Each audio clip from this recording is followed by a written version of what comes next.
Hello one and all! This is my reaction review and content discussion of That Time I Reincarnated Slime Season 3, Episode 6. And I'm not really sure what to expect going into this episode because it's, gonna be Hinata's journey to Tempest, but in the light novel, they actually something really interesting here where it wasn't just, Hinata or Rimuru, it just cut back and forth between their two perspectives, which is something this series doesn't usually do. Usually it's like, okay, one chapter per one perspective, but this created a very interesting dynamic as we saw, how differently things are perceived from both sides. And I'm wondering if the anime would do the same thing, though it could also very easily do, just Rimuru's perspective this episode, and the next episode Hinata's perspective, or the opposite, this episode is just on Hinata coming to Tempest, and next episode be Rimuru reacting to her coming, and all the crazy and insane things that go along with it. I really don't know. I mean, I was actually really hoping that this episode would be like the full journey to Tempest and all that, but after looking over a light novel last night, just so much freaking happens. There's so many conversations, there's so much detail, so I almost think this is going to be 2 episodes, and the episode after that is going to get us into the actual, meat of this volume, the actual fun, exciting stuff. That being said, if this episode does focus on Hinata, it will include some of my favorite scenes of all times. Seriously, I'm excited for this, but let's get started in 3, 2, 1. Yeah, that's actually really important here. Their mission is to take down the demon, take down Diablo, not to actually interfere in the Civil War. I mean, they're probably going to end up interfering in the Civil War, but their mission is not to actually interfere with it. That's really important because this is something I think last episode cut out, but when they were, when the Paladins were discussing whether or not to help Falmus as they're dealing with the Civil War, Hinata reminded them that is a civil issue. That is an issue for the nation itself. That is not a monster issue. That's not something we interfere in. And in fact, she even cited, Falmus was doing all those human summonings, and we kept saying, don't do that, that's wrong, that's evil. And they kept telling us, oh, it's an internal issue, don't get involved, don't interfere. She was actually being a little bit sassy there, and I so loved it. Anyway, oh yeah, so this time, same thing. They don't want to actually interfere in the Civil War, they just want to freaking kill Diablo for revenge of him somehow killing the Archbishop while he was in the Holy Capital, which, yeah, that don't make a lick of sense. That's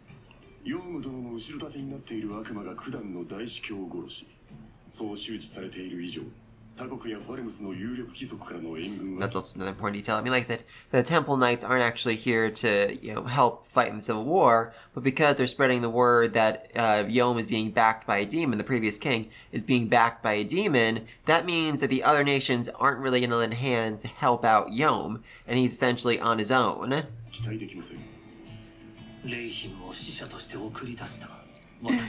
Yeah, Diablo's really upset about this. Shion, seriously, this is your fault, Diablo! Love her, love her.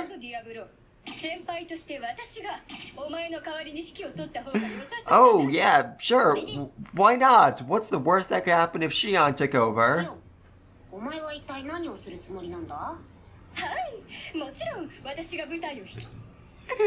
I would kill every last royal and noble. Oh, that is so utterly Shion. I mean, seriously, can you imagine the power vacuum that would occur if you just went into a nation and killed all of their royalty, all of their nobility? Oh, it would be madness. Even Rimuru would not be able to actually wrangle everything together after that. And even if he did, the entire world would see, hey, this demon lord just basically wiped out a nation. Maybe we should, not deal with him anymore. Maybe we should not have, favorable trade deals with him. Maybe we should, band together and murder him. Yes, they would absolutely fail, but that would still be a massive headache.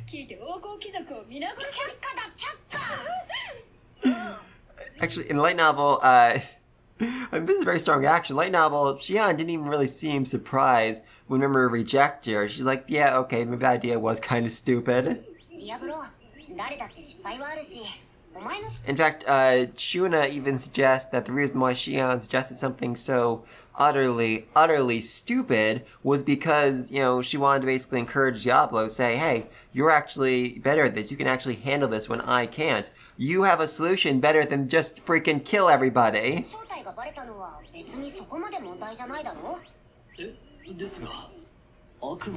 Also, I'm sorry if you hear like a banging in the background. There's some construction being done down the road, and it just so much. Seriously, there are driving piles in the ground just literally every day, again and again and again, and it's kind of driving me insane.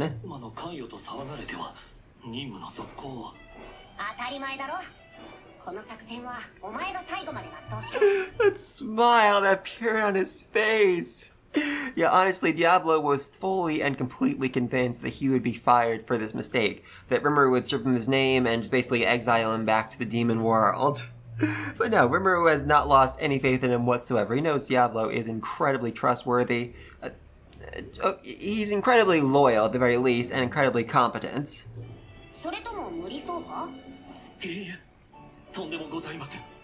The shaking in his voice, no, not at all. Oh, it's so well done.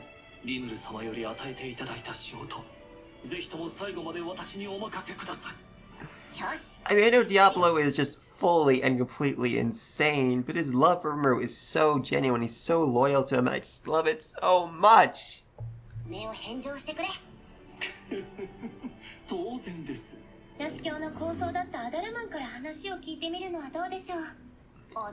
Okay, two things here. First off, in the light novel, Rimuru mentions that it's so rare for Shuna to actually offer up suggestions in a meeting. And secondly, Altamon sounds like a freaking Digimon. Altamon, go! Oh, I love that.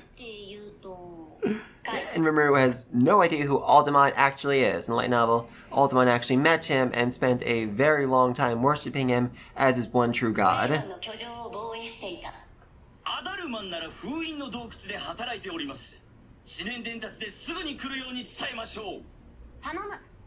Oh, this is gonna be fun. This is gonna be very fun. Also, light novel mentions that he appears almost instantly. And, oh god, the goblins. I mean, these two are just so embarrassed, so awkward. And Gapta's just freaking sleeping.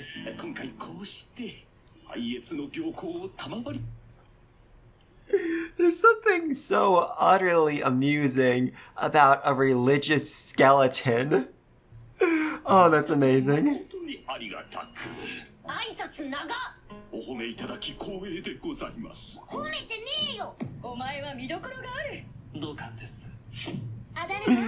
Oh, angry Shuna. Angry. Love it.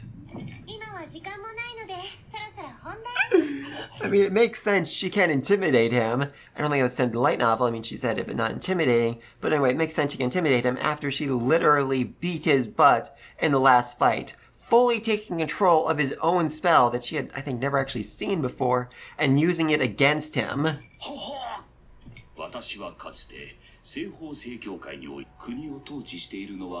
Section light novels mentioned that he believed that the emperor was passed down from generation to generation, but he never actually saw it happen. So yeah, it makes sense. I mean, the leader of the church is, well, mainly the church is obviously the goddess, but the face of the church is the emperor, who is in fact the demon lord.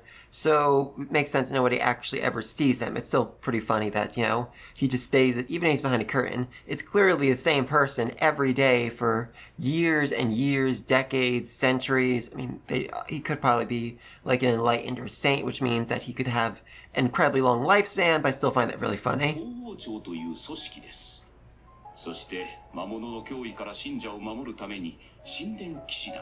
It's, again, kind of hilarious. They formed Temple Knights to protect their believers when they already had vampires who could do that job. But I guess it'd just be way too suspicious if someone found out that one of the guardians of the church was a vampire, so they just decided to train humans. That was the easier option, I suppose, or safer option.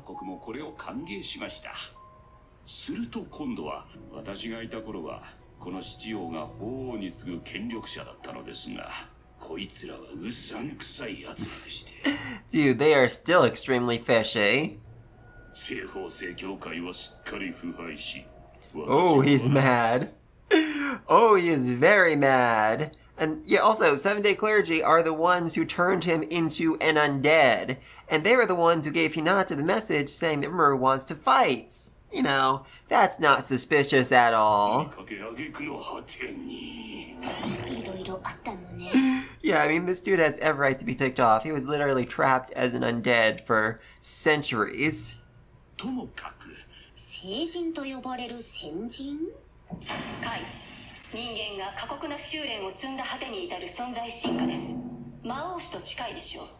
It's also really weird, I've said this before, it's really weird that they call them saints when they are not saints, they are enlightened. Hinata is the only saint in the group.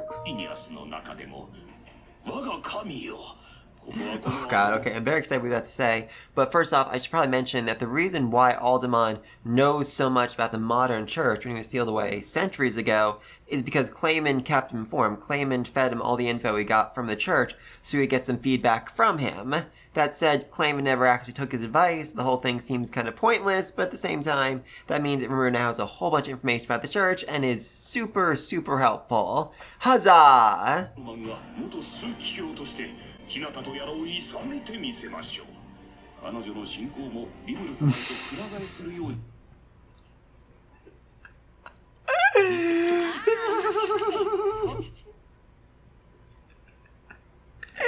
Yes, Alderman just legitimately, honestly suggested that he could convince Hinata to abandon her faith and instead worship Rimuru as her one true god.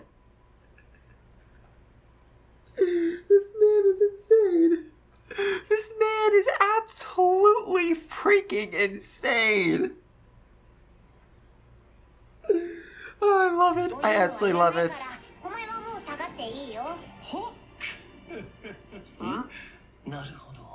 Yeah, Diablo's all on board with that. Diablo is all on board with converting Hinata to Rimuruism.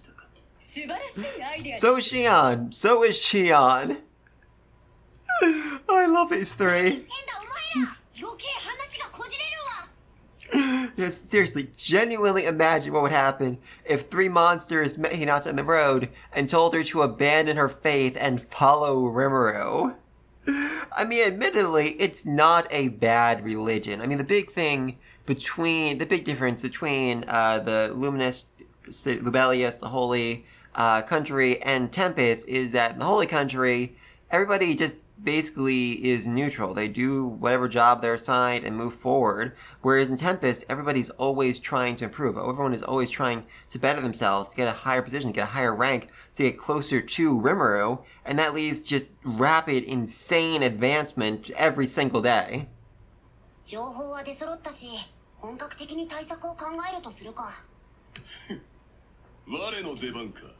No! No, it is not!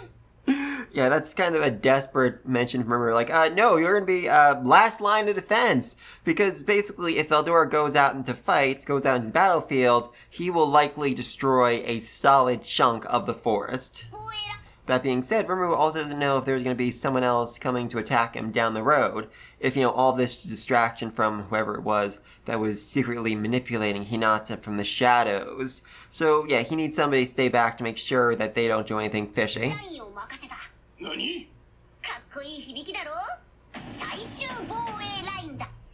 And of course, he emphasizes it just to really, you know, excite him. He's so good at manipulating Veldora. He's so good at it. Honestly, I'm amazed that Malim isn't a bigger part of this series, just because Rimuru is so good at manipulating her as well.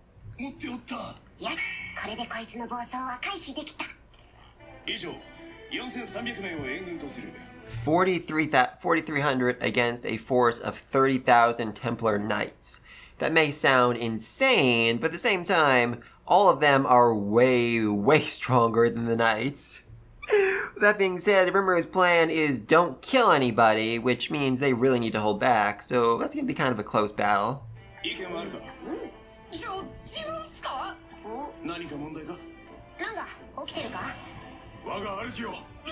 Oh, are we going somewhere, Master? I love Ranga so much. お前もたまには運動した方がいいだろう。ゴブタについて守ってやれ。 Yeah, obviously Gapt was a little bit concerned about going up against a giant forest Templar Knights, but with Ranka, he's got nothing to worry about, seriously. One of my favorite scenes in the entire series is first season, when Ranka goes to battle the orcs, he loses this giant lightning attack, turn a bunch of them to dust, and then says, and then starts bad-mouthing them.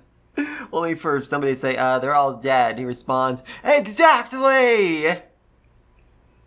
That is such a great scene. I love Ranka so much. Oh, no.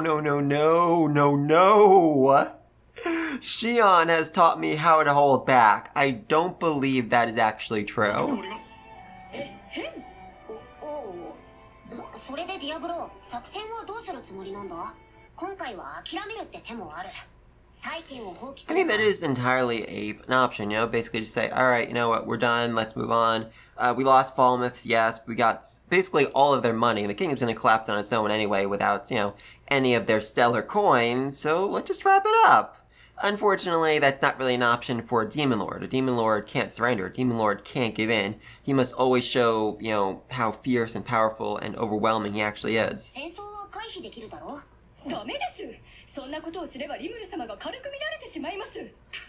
mean, that was actually a big concern of Gazelle. When Rimuru first gave a speech in the Dwarven Kingdom, he said, 0 points, you came off as too weak, too much of a pushover, people are going to take advantage of you, which was very much the case when an army came over and tried to take advantage of him and kill him. Or, well, they killed a bunch of his people, at least. Yeah, I mean, seriously, there's 30,000 Templar Knights out there. One of them knows something about who started spreading rumors that Diablo was a demon, that Diablo was secretly manipulating the war. I mean, not really a rumor when it's actually true, but I guess the rumor is that he's the one that killed Archbishop Brahim. I honestly feel bad for that culprit. Diablo is going to murder him. Actually, murder is probably too gentle of a sentence for whoever did this.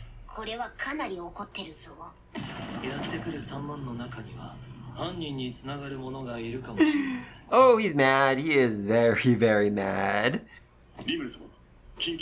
Yep, it's just getting worse. More Crusaders are on the move. Huzzah! Actually, no, Forest Templar Knights. These are actual freaking Crusaders. Those who are A rank, those who are the tip-top of the Luminous religion. So, that's bad.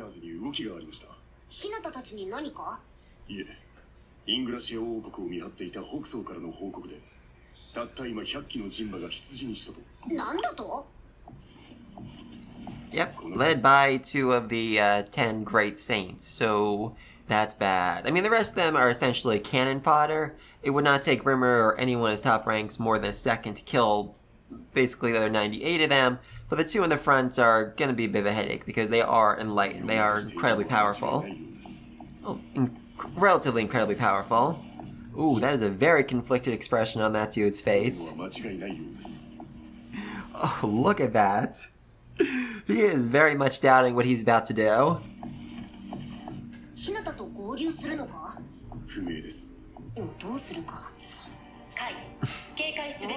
I mean, Raphael's not wrong. I mean, I said, like, the 10 great saints are incredibly powerful, but by Rimuru's standards, they are not that much of an issue. Rimuru could very easily fight Hinata and the other 4 at the same time and still probably win. I mean, I think he'd be able to take them out pretty easily, and Hinata wouldn't really be able to defend them all that well.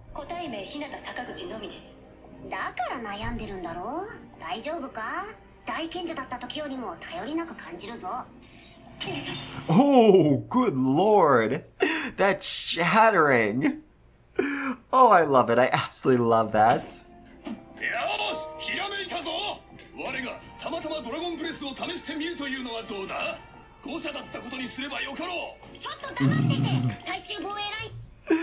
I mean, that's not a terrible idea if they are invading, if they are planning on attacking, and Veldora just happens to wipe them out. I mean, that's not really his fault. That's not really Tempest's fault. They were attacked. They were defending themselves. I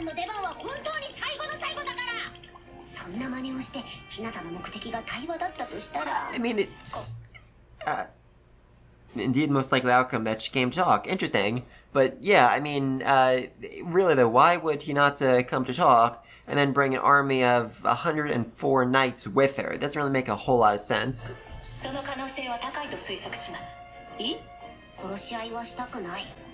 I mean, Rimuru, you literally killed an army of, what was it, 20,000 just a few months ago without hearing them out. I mean, I know they attacked you first, but not everyone in the army was involved in that attack. I'm just saying, some of them were just following orders.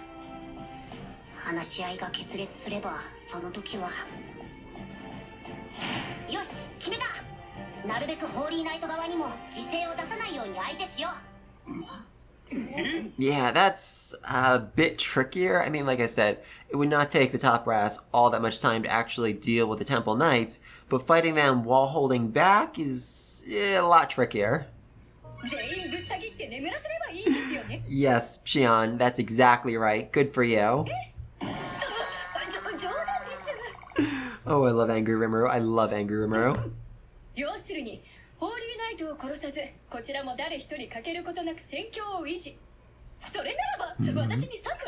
And this is surprisingly not a terrible idea. Team Reborn. Those are the 100 people that died when Falmus first invaded and Rimuru brought back to life.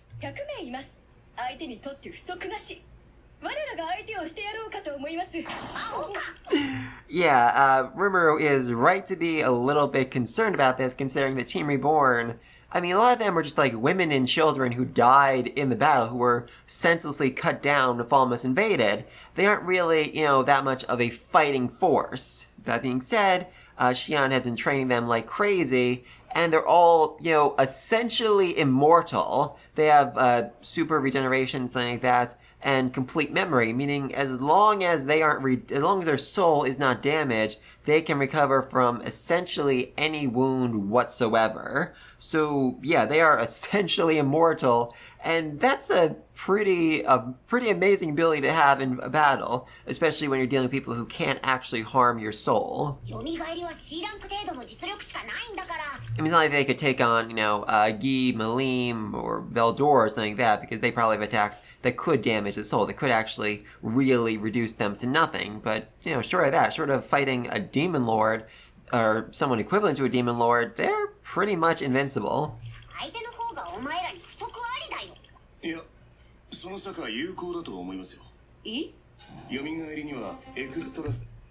I mean, like I said, literally women and children make up a good chunk of this fighting force. But god dang, I really do love this uniform they have. They look so confident. Even this loser right here. Remember when he was just a loser? Now he is a lean, mean fighting machine.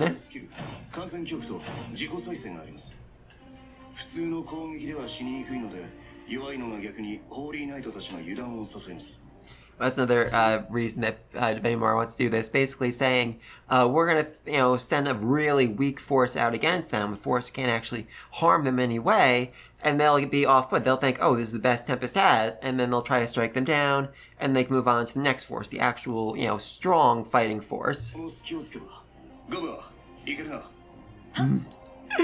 Oh, God, what?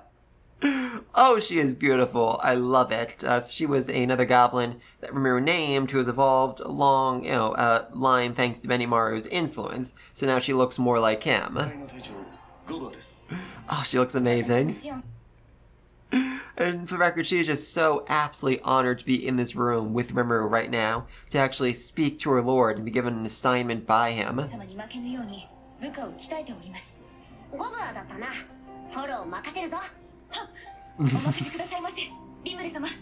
Light Novel says she actually blushes in this moment because she's so excited and so happy to be with Rimuru. For the record, she also has a crush on Benimaru.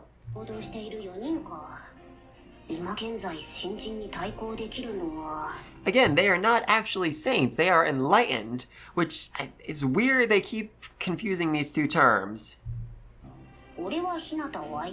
Yeah, I mean, that's pretty obvious. Nobody, Rimuru, or maybe Veldor, could actually really handle Hinata. I mean, if Diablo and Benimaru were to team up, I think they could probably handle her, but, other than that, he's the only one that can actually solo her. ギルドは保留。 That's a whole other thing. Guild is out building a highway, and, he has a very strong fighting force, and Rimuru's like, you know what? Let's just leave him where he is. We'll work without him, it's fine.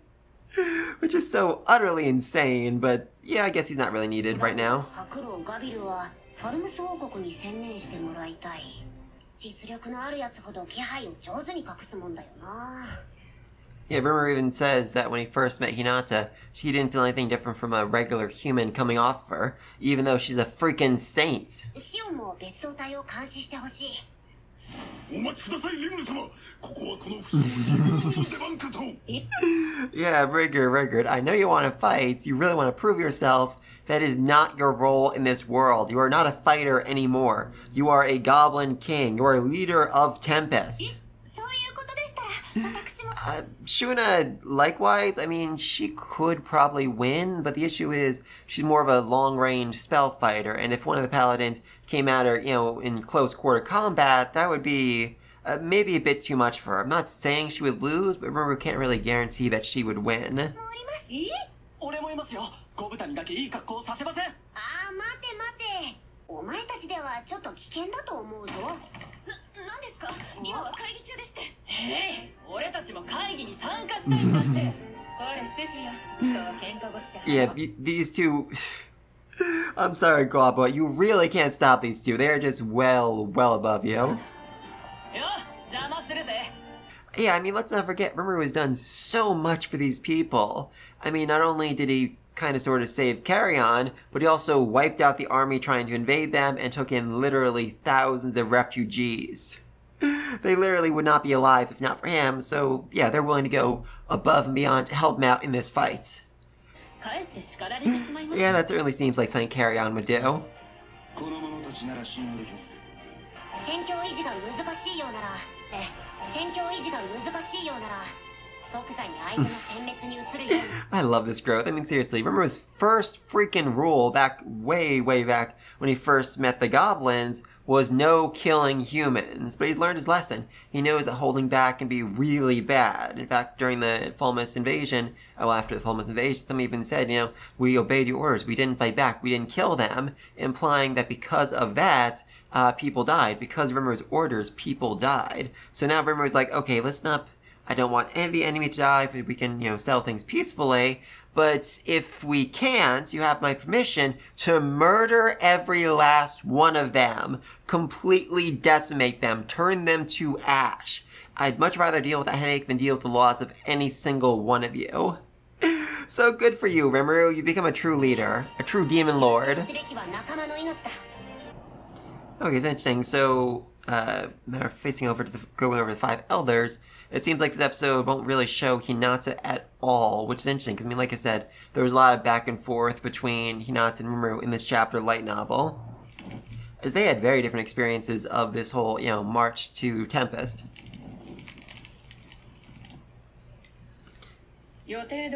Oh, that's one creepy-looking girl. And hey, she has her grandfather's eyes. She really isn't. Seriously, Glenda's like, oh, Hinata's an idiot, Hinata's a fool, Hinata fully trusts me. Well, Hinata's thinking, I should probably kill that girl. I mean, she's definitely betraying me somehow, I just don't know how.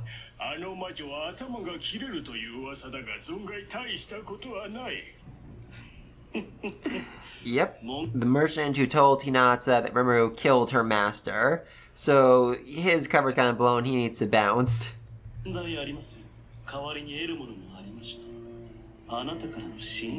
Merchant from the East.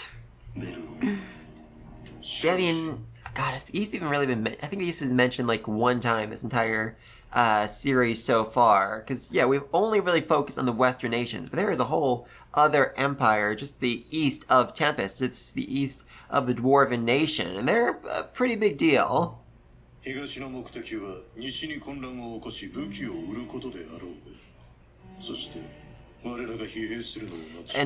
Damarada's whole thing is to weaken the West so that the East can invade and take them out.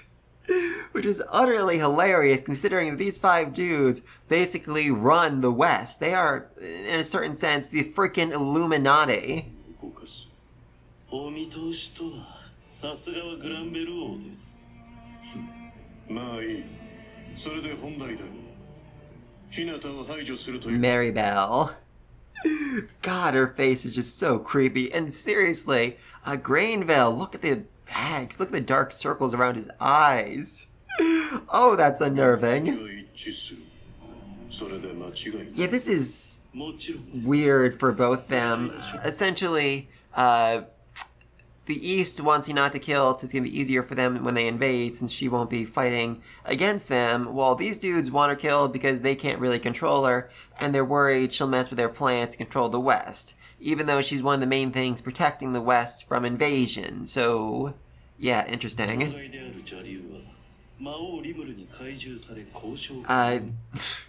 Can be negotiated with. Yeah, good luck negotiating with freaking Veldora. I think you've already learned that lesson before. I mean, Veldora literally wiped out an entire city. Actually, no, entire city, an entire invading army of the East, like centuries ago. And that's like the main reason why they haven't invaded again, because they realized, yeah, we can't really fight the dragon yet.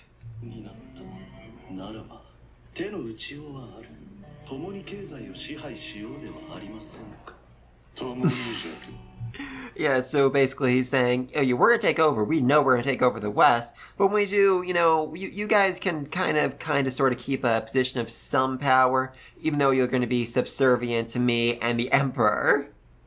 Oh, that's insane.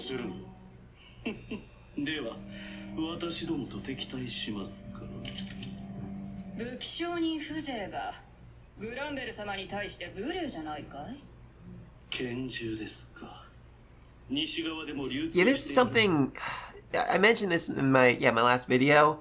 Glenda has a handgun, which in itself isn't too it's kind of strange, you know, because basically handguns are not seen in the West. They are mass-produced in the East, but they are incredibly rare in the West. And so the only reason why she'd have one is if she was an otherworlder, which is something I don't think Hinata actually knows, so I thought it was strange that she had her handgun out, like, visible on her hip in the meeting. I mean, that's basically screaming, I'm not from this world, I'm an otherworlder, which is something I'm pretty sure she was keeping secret. I don't know, I'm confused about that. Yeah, it's so rare that she's actually surprised someone knows what it is. 我らはファルムスとイングラシアの天秤を傾けたくない。私は予定通りファルムス王国に暗躍している。 Yeah, good luck dealing with Diablo. I mean, he's a whole other kettle of fish, let me just say. 悪魔の排除。グレンダ、お前はエドワルドに協力し。 Like, this part of the light novel, like, brags that the East has, like, incredibly experienced demon hunters because they're just, you know, so used to dealing with demons over there. エドマリスを追い込み。分かってるよ。ケルベロスちゃよ。 Yeah. Even Glenn is like, oh, I didn't know he was that big of a deal. Okay, maybe I shouldn't have pointed a gun at him. I mean, Cerberus, terrifyingly powerful. そして奴こそその棟梁の一人、金のダムラダなのだよ。じゃが、そう簡単にはいかぬかもしれんぞ。何しろ、あやつらが相手にする悪魔は。Yeah, I don't even think they realize exactly what Diablo is, but they know he is crazy powerful. I mean, he took down Razo, the strongest mage in Falmus, with ease. Strongest mage in Falmus. One of the strongest mages in the entire West with ease. もしもの場合はあたいが。 Oh, Glenda. Oh, I imagine it won't be a problem for you. Seriously, my man. Oh, and the other battle sages as well. I still think you are very much underestimating what Diablo is capable of. So they know he's not an archdemon, but it doesn't seem like they know he's a primal demon. A primordial demon. 魔王リムルの手駒を削ぐのも重要じゃからな。確かにその仕事を請け負った。 That's the thing. She said her last name, Glenda Atlee, and she's not a noble, and the only people who have last names in this world who are not nobles would be otherworlders, which I don't think Hinata actually knows, which makes it so weird she had a gun out during that meeting. 分かったさね。すべてはロッツォのために。そしてあたいの自由のために。 Yeah, that's another thing. For the sake of my freedom. This is mentioned in the light novel. Basically, when the Rosos, when this country summoned Glenda here, they basically put a binding spell on her soul, meaning she can't really disobey them. So she's hoping that if she keeps working for them, she keeps improving, she keeps doing better, eventually they'll reward her by freeing her, which seems rather unlikely, but a girl can dream. これで良いな、マリアベル。おじいさま。 God, that's one creepy little girl. 魔王リムルは聖人ヒナタを相手に手一杯。その隙にファルムスの内乱を西側諸国の介入によって鎮圧する。CEO エドワルドの名前。Creepy, creepy little girl. Oh, I love her. そしてエドワルドは God, those eyes. 頭が上がらなくなるの。そうだね。 Yep, so she knows exactly what the plan is. She knows exactly what this doll dude, what her grandfather is planning and setting up. その通りだよ、マリアベル。世界はロッツォのために。世界はロッツのために。Oh, I love the Illuminati. Alright, that was the end of the episode. Feels like there's lots of... Alright, next episode. 次回 Holy and demonic clash. So, yeah, we didn't actually see Hinata at all this episode, which was a bit surprising. I mean, like I said, light novel, it was just back and forth between these two as, you know, Hinata marched towards Tempest. I mean, we last saw her in the anime, she was by herself, and then Rimuru was like, oh no, she has 4 more knights joining her, and then Rimuru was like, oh no, now she has 100 knights joining her, and then he's like, oh no, and then she has 30,000 knights invading Falmus. Which is something she did not seem very well aware of when she left the Holy Land. So, yeah. I was hoping we'd see Hinata. I mean, her journey to Tempest is one, like I said, one of my favorite moments in this entire freaking series. But still, we had some good things, everything set up, and now we're actually going to have the Holy and Demonic Clash next episode, which... I mean, the title is a bit concerning because, while I do want to see them get to the actual battle, Hinata's journey to Tempest is just so freaking amazing, and I don't want them to skip out on that. I mean, I don't think it'd be like a full episode worth of content, but at least, you know, half an episode, at least 15 minutes of her making her way to Tempest and dealing with everything. But anyway, though, let me think down below. What do you think's going on with the creepy Illuminati family? What's Glenda's deal? How exactly are they going to face off against Diablo? And what's Hinata thinking during all of this? Let me know what you think down below. Until next time, peace!